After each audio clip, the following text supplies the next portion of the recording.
6 अगस्त 1945 सुबह के तकरीबन 7 बजे जापानी सेना को रडार पर दक्षिण में कुछ हलचल दिखाई देती है। पहले तो रडार पर काम कर रहे सैनिकों को कुछ समझ नहीं आता, लेकिन थोड़ी देर बाद वो समझ जाते हैं कि एक अमेरिकी लड़ाकू विमान हिरोशिमा की तरफ बढ़ रहा है। जापानी सेना सभी रेडियो कार्यक्रमों को बंद करवा देती है और चारों तरफ खतरे के सायरन बजाना शुरू कर देती है। अगर यहाँ पर जापानी सेना चाहती तो अपने कुछ विमान भेजकर उस अमेरिकी विमान को रोक भी सकती थी, लेकिन 1945 तक आते आते विश्व युद्ध के कारण जापान की आर्थिक स्थिति इतनी खराब हो चुकी थी कि अब उसके पास विमानों को चलाने के लिए पेट्रोल भी नहीं था।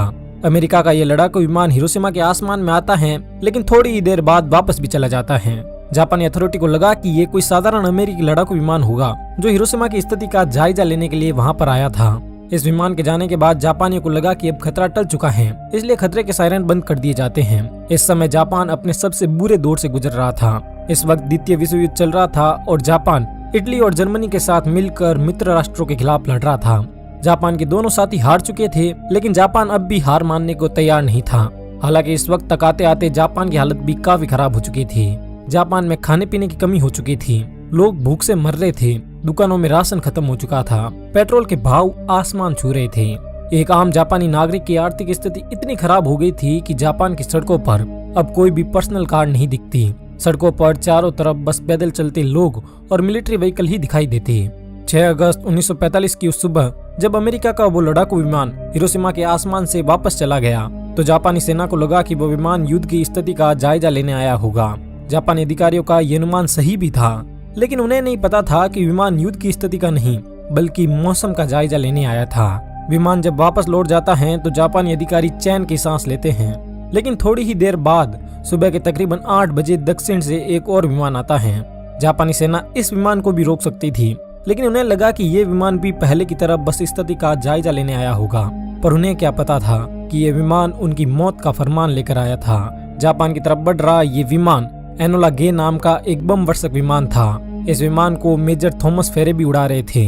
सुबह के ठीक 8:15 पर इस विमान से लिटिल बॉय नाम का एक 4 टन वजनी न्यूक्लियर बम नाक के बल धरती पर गिरना शुरू होता है। इस बम का लक्ष्य हिरोशिमा का अओई ब्रिज था, लेकिन हवाएं इतनी तेज चल रही थी कि ये बम अपने लक्ष्य से 250 मीटर दूर सीमा सर्जिकल हॉस्पिटल पर जाकर गिरता है। इस बम को धरती पर पहुंचने में 43 सेकंड का समय लगता है। इस बम की शक्ति 15,000 TNT के बराबर थी और जब ये फटा तब तापमान 4000 डिग्री सेंटीग्रेड तक पहुंच गया। आसमान में उड़ रहे एक दूसरे अमेरिकी लड़ाकू विमान के पायलट चार्ल्स स्विनी बताते हैं कि उस बम के फटते ही इतनी तेज रोशनी हुई कि मानो सूरज धरती पर आ गया हो। ये विस्फोट इतना भयानक था कि कुछ ही पल में कंक्रीट से बनी इमारतों को छोड़कर धरती पर मौजूद हर चीज धुआं बन गई। जिस जगह विस्फोट हुआ उसके 15 किलोमीटर के दायरे में आने वाली हर इमारत के शीशे चकनाचूर हो गए। सिर्फ कुछ ही पलों में हिरोशिमा शहर की अधिकतर इमारतें धराशायी हो गई। उस वक्त देखने में ऐसा लग रहा था मानो हिरोशिमा में आग का तूफान आ गया हो। सिर्फ कुछ सेकंड पहले जिस हिरोशिमा की आबादी 2.5 लाख थी, अब वो सिर्फ 1,60,000 ही बची। 80,000 लोग एक ही पल में राख बनकर रह गए। अमेरिकी लड़ाकू विमान एनोला गे के पायलट पॉल टिबेट्स बताते हैं कि ये धमाका इतना खतरनाक था कि विस्फोट होते ही विमान के आगे के केबिन में एक तेज रोशनी फैल गई। ये धमाका इतना तेज था कि इतनी ऊंचाई पर उड़ रहे विमान में बैठे पायलट्स के दांतों में भी कंपकपी होने लगी। इसी विमान के पिछले हिस्से में बैठे बॉब कैरन ने अपने कोडक कैमरे से उस भयावह मंजर की कई तस्वीरें ली, जिनमें देखा जा सकता है कि विस्फोट के कारण आसमान में बैंगनी बादल बन गए थे और इन बादलों के बीच से मशरूम की तरह दिखने वाला एक बहुत बड़ा सफेद धुएं का गुब्बार ऊपर की तरफ उठ रहा था। इस धुएं के गुब्बार को द डेथ मशरूम के नाम से जाना जाता है। इस मशरूम के नीचे वो 80,000 लोग थे जो कुछ समय पहले जिंदा थे। 14 साल के फुजियो तारिकोशी 6 अगस्त की उस समय धमाके वाली जगह से कुछ ही दूरी पर मौजूद थे। विस्फोट वाली जगह के इतना नजदीक होने के बावजूद भी फुजियो उन चंद खुशकिस्मत लोगों में से एक थे जो जिंदा बच गए। वो बताते हैं कि उस सुबह मैं अपनी माँ के साथ नाश्ता कर ही रहा था कि तभी हमें आसमान में जोर की गड़गड़ाहट सुनाई देती है। हम लोग दौड़कर बाहर आते हैं। पहले तो हमें लगा कि वो किसी प्लेन की गड़गड़ाहट होगी, लेकिन जब हमने आसमान की तरफ देखा तो वहाँ पर कोई प्लेन नहीं था। हमने देखा कि उत्तर पूर्व की तरफ से एक छोटी सी बॉल जमीन की तरफ आ रही है। ये बॉल जैसे जैसे नजदीक आ रही थी और ज्यादा स्पष्ट हो रही थी। कुछ ही देर में हमें पता चल गया कि ये एक बम था, लेकिन ये सब इतना जल्दी हुआ कि हमें भागने का मौका ही नहीं मिला। फुजियो आगे बताते हैं कि जैसे ही वो बम जमीन पर गिरा, एक तेज रोशनी के साथ इतना भयानक धमाका हुआ कि पहले तो मैं अंधा हो गया और अचानक से मेरे पैरों के नीचे की जमीन इतनी जोर से हिली कि मानो धरती फट गई हो। मैं कुछ समझ पाता इससे पहले ही एक गर्म हवा के झोंके ने मुझे दूर ले जाकर पटक दिया। इसके बाद मुझे कुछ याद नहीं रहा और मेरी आंखें बंद हो गई। लेकिन जब मेरी आंखें दोबारा खुली तब मैंने महसूस किया कि मैं जमीन पर पड़ा था। मैंने जैसे ही थोड़ी सी हिम्मत जुटाकर उठने की कोशिश की तब मुझे महसूस हुआ कि मेरी एक तरफ का हाथ तो मांस का एक टुकड़ा बनकर रह गया था। मैंने जैसे तैसे अपने टूटे हुए हाथ को संभाला। मेरे आसपास मौजूद हर चीज राख हो चुकी थी और मुझे तुरंत अपनी माँ का ख्याल आया। लेकिन मेरी माँ की किस्मत शायद मुझसे ज्यादा अच्छी थी। उन्हें मेरी तरह अपने गले हुए हाथ को नहीं उठाना पड़ा। मेरी माँ मुझे छोड़कर जा चुकी थी। ये बातें बताते हुए फूजियो की आंखों में आंसू आ गए। उनका मानना है कि मरने वालों की किस्मत जिंदा लोगों से अच्छी थी क्योंकि उन्हें उस तबाही के बाद के भयानक मंजर को नहीं देखना पड़ा।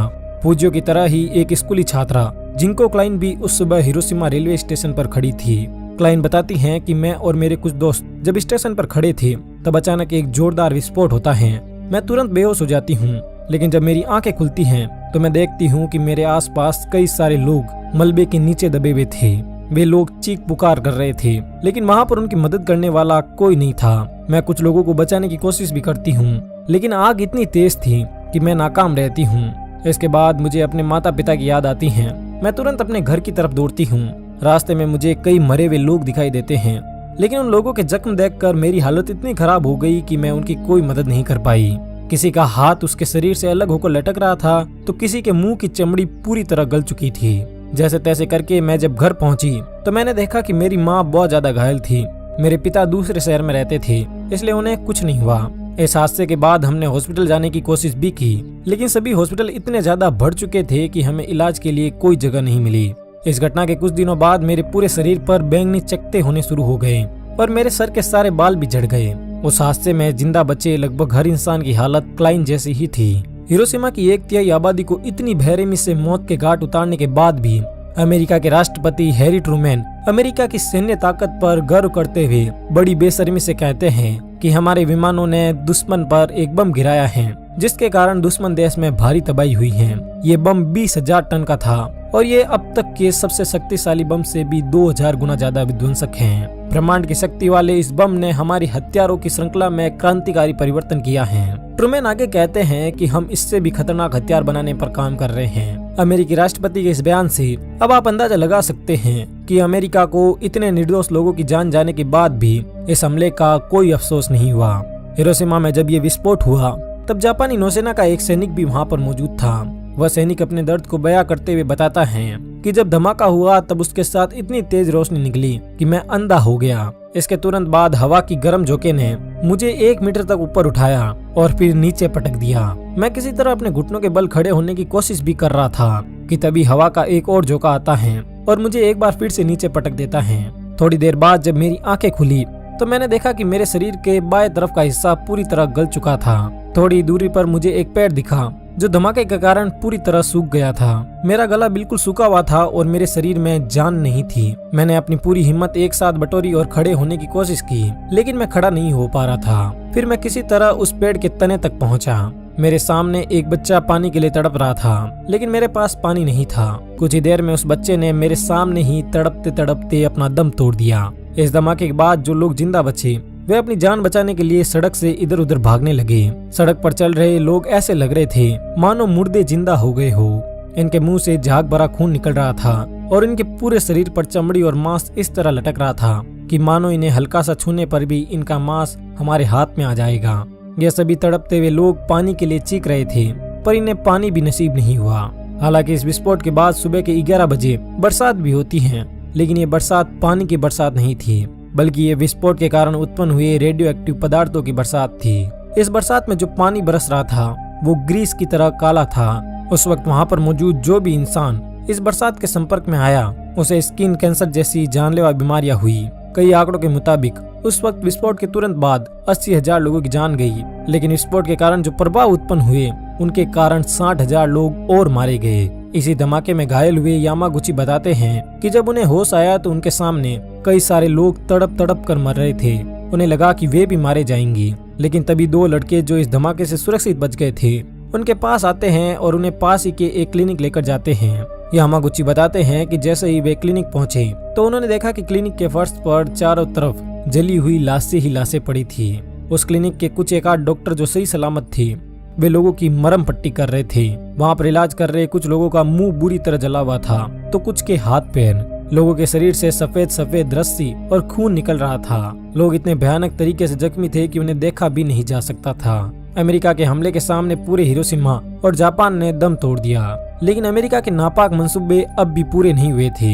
इस हमले के ठीक 3 दिन बाद 9 अगस्त की सुबह अमेरिका एक बार फिर जापान के ही एक और शहर नागासाकी पर ऐसा ही एक और परमाणु हमला करता है। पहले ये हमला जापान के औद्योगिक शहर कुकुरा पर होने वाला था, लेकिन मौसम खराब होने के कारण हमले की जगह को बदलकर कुकुरा की जगह नागासाकी कर दिया गया। घड़ी में जब सुबह के ठीक 11 बज रहे थे तभी अमेरिकी लड़ाकू विमान B-29 अपनी बेली से फेटमैन को रिलीज करता है।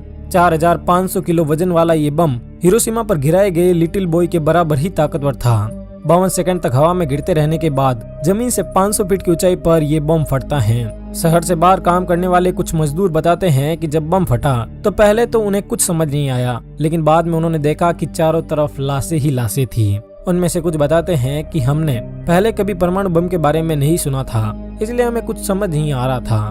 जो लोग जिंदा बच गए उनके शरीर की चमड़ी गल रही थी। लोग मदद के लिए चीख रहे थे, चिल्ला रहे थे।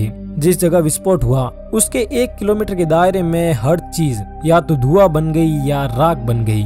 लगभग 74,000 लोग इस हमले में मारे गए और इतनी ही संख्या में लोग घायल भी हुए। हमले के बाद जिंदा बच्ची मिची हथोरी बताती हैं कि उस समय मैं 15 साल की थी। मैं अपने स्कूल की सबसे होनहार छात्रा तो नहीं थी, लेकिन सबसे आगे का ही छात्रा जरूर थी। इसलिए विस्फोट से पहले जब सिटी में खतरे का सायरन बजा तो हमारी टीचर ने हम सभी को पास ही में बने बंकर में जाकर छुपने को कहा। मेरे सभी साथी इस वार्निंग को हल्के में ले रहे थे, इसलिए वो सभी क्लासरूम से निकलकर स्कूल के मैदान में टहलने लगे, लेकिन मैं उस बंकर में जाकर छुप गई।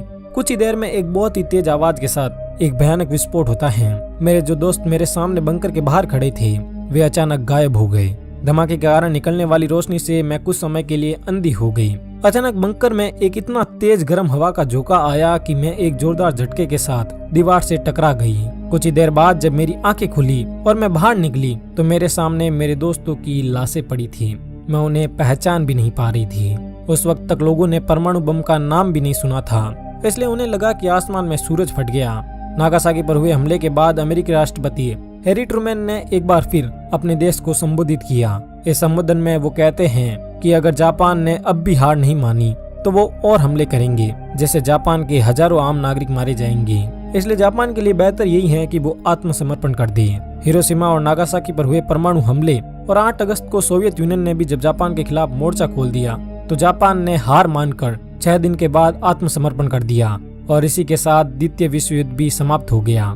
ये युद्ध भले ही उसी दिन समाप्त हो गया, लेकिन इसने हिरोशिमा और नागासाकी को इतने बड़े जख्म दिए कि जिनकी हम कल्पना भी नहीं कर सकते। हिरोशिमा और नागासाकी पर हुए इन हमलों पर गांधी जी की ये बात बिल्कुल सटीक बैठती है कि an eye for an eye makes the whole world blind। ये तो हिरोशिमा और नागासाकी पर बम गिरने की घटना थी, लेकिन इन शहरों पर ये हमले क्यों हुए ये जानने के लिए आप राइट साइड में दिए हुए हमारे द्वितीय विश्व युद्ध पर बने इस वीडियो को देख सकते हैं। धन्यवाद।